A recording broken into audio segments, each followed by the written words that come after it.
Ibinahagi na maayos at transparent disposal of goods, nakalikom ng higit sa 106 million pesos ang Bureau of Customs sa pamumuno ni Commissioner Ariel Nepomuceno mula sa pina-auction na kumpiskado at inabandonang kargamento na naiwan sa mga port mula July hanggang September 2025.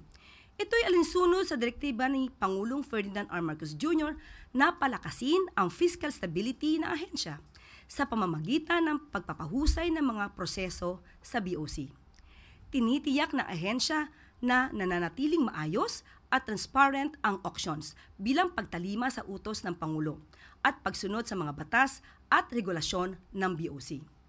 Aabot sa halos 106,930,000 pesos ang kabuuang halaga ng mga inauction na consumer goods, fuel products, vehicles, industrial materials at furniture mula sa mga forfeited shipments. Ang nalikom na halaga ay magiging bahagi ng overall revenue collection ng ahensya at direktang makakatulong sa mga priority program at public services ng pamahalaan. Ang transparent income generating auction ng BOC ay isang pagpapatibay sa adhikain ni Pangulong Marcos Jr. na isulong ang maayos at angkop na pagtatrabaho sa lahat ng tanggapan ng pamahalaan.